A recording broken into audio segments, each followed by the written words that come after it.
The group were surrounded by these pits, some huge and deep, and once again, the accuracy of the Bible amazed them.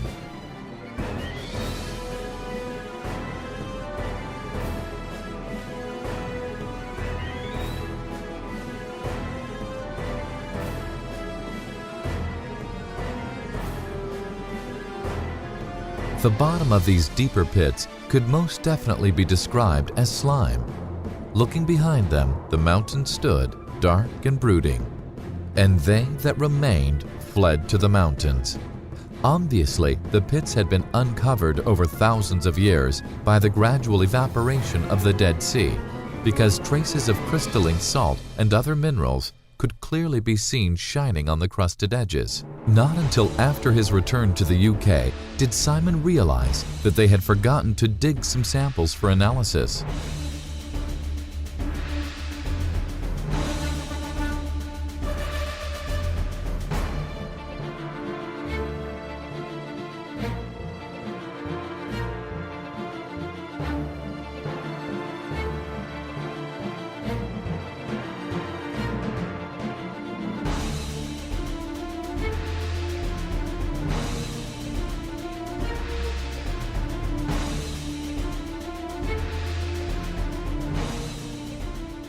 The Israeli authorities are in the process of filling these pits with hardcore for health and safety reasons, and so time is short.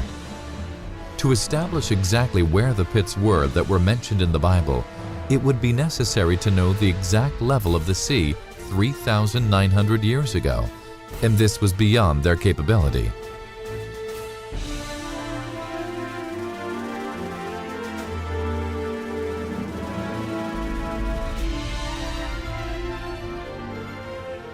Peter and Einar noticed that the ground was still soft and hollow right up to the road where the ancient pits could have been.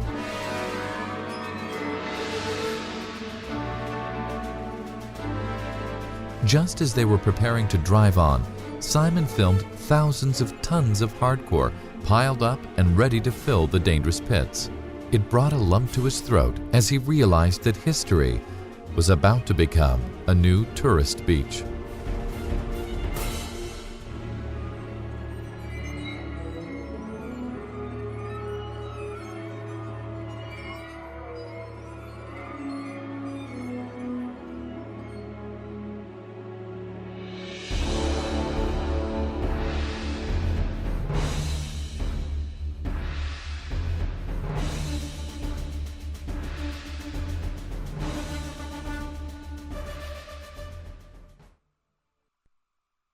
Having done a bit more research on Engedi, the group had realized that it was far more important than they had first thought. It receives more than one mention in the Bible and raised a few questions. For example, how could people live in this inhospitable place without shelter, food, and water? It was the lowest place on earth, and the daytime temperatures were unbearable in the summer.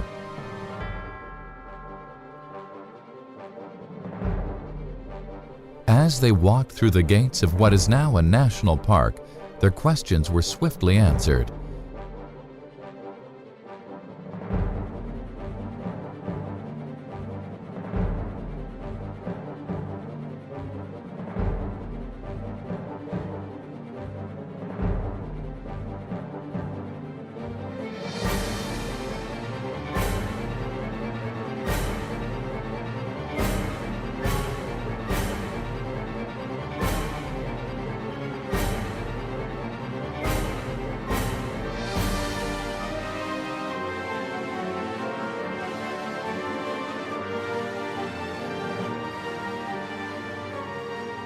They came to the end of a winding path.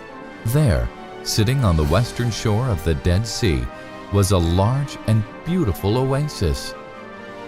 4 streams run through this place year-round and fed from the mountains. Millions of gallons of clear, fresh water are available for agriculture and bottling. Engedi is a sanctuary for many types of plants, birds, and animals, including plants from the tropical desert like the Sodom apple, acacia, jujube, and poplar. Balsam was the specialty of Engedi, and the fruit was used to produce a valuable perfume used in trade. This boundless supply of fresh, clear water has created both desert and tropical environments, and there is a diverse selection of animals to be found here. Foxes, wolves, hyenas, and the famous leopards all reside in this paradise in the wilderness. Many birds are to be seen, and magnificent vultures and eagles breed and soar above the cliffs. Reptiles exist, including the black viper, Israel's deadliest serpent. Both tropical and Mediterranean fauna can be seen, and due to the abundant water supply, the place has been a magnet for humans since time immemorial. The party examined one of the streams, and Peter was tempted to play King David. The Bible describes many events which occurred in this area around 1000 BC. Samuel 23, verse 29. And David went up from thee and lived in the strongholds of Engedi. David hid from King Saul in this place. Samuel 1:19 says that King Saul wanted to kill David, and he chose to flee to Engedi and hide in comfort. Who could blame him? The name Engedi means the spring of the kid goat, and there is ample evidence that young ibex have always lived near these springs. David's pursuers evidently roamed the crags of the ibex in search of him.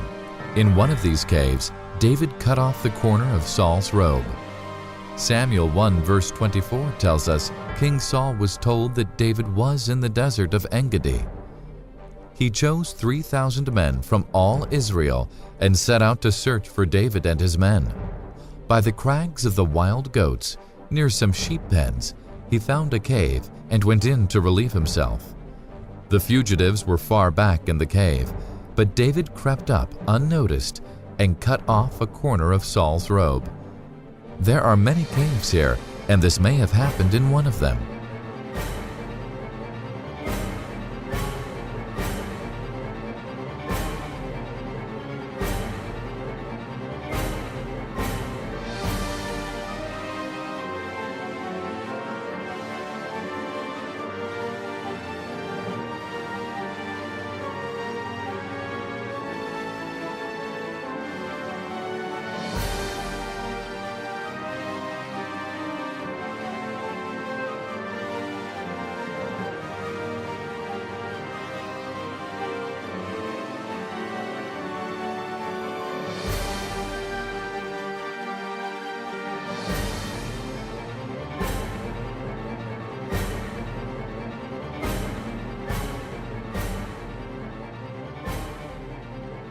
Hiking further, they came to a beautiful waterfall where people still shelter and swim in the clear waters. The party could imagine David bathing here, resting from the interminable heat, perfectly hidden and supplied with food and drink. According to the Bible, King David's son Solomon wrote the Song of Songs in this wonderland. Song of Songs, verse 14. My lover to me, a cluster of henna blossoms from the vineyards of Engedi. In this verse, Solomon compared his lover to the blossoms of Engedi, a clear indication of the beauty and fertility of the site. Genesis 14, verse 7, describes the war of 4 kings against 5 kings, and mentions the Amorites who dwelt in Hazazon Tamar. This is identified as Engedi in Chronicles.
Simon struggled to keep up with Einar and Peter as they continued to climb the steep mountain, and his natural fear of heights didn't help much.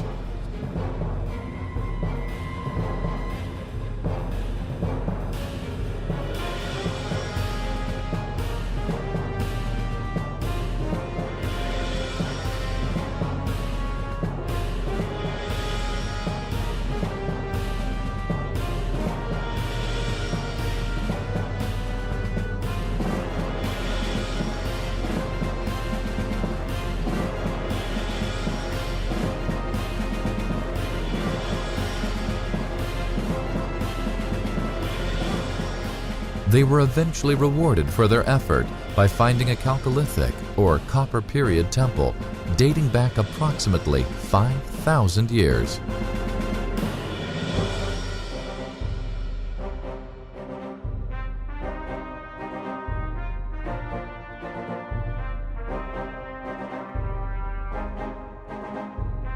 In the center stood a large washing basin.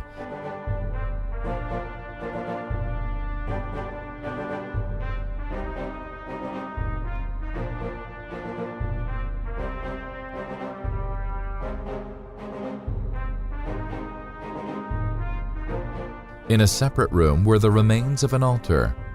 Archaeologists discovered animal bones and ash in this altar, clear indications that sacrifices took place here. The simplest form of altar consists of a pile of stones surmounted by a flat surface of available material, usually stone or wood. Some include blood drains or channels, and altars intended for burnt offerings would sometimes have a depression or hollow for the fire. Some had canopies, and the early examples are usually outdoors. Here, animals were sacrificed to a god. It is unclear at this point whether this site was Christian. Since Jesus was crucified and died for us,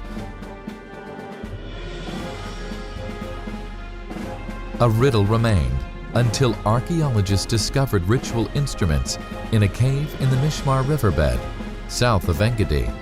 429 vessels of copper and ivory that apparently belonged to the temple were found, and they are now in the Israeli Museum in Jerusalem. Standing on the upper plateau of the mountain with the amazing views toward Jordan, everyone was happy to be here.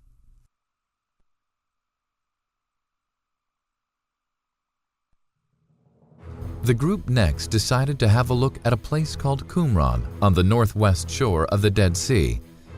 This site boasted a Jewish population as far back as 800 BC, and for 200 years it was home to a breakaway group called the Essenes.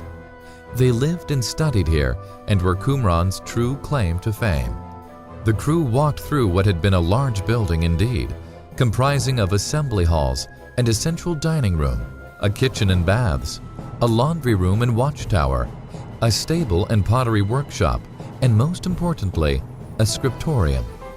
Here, among the desks and inkwells over 2,000 years ago, the Essene scribes wrote the famous Dead Sea Scrolls. These Jewish historical documents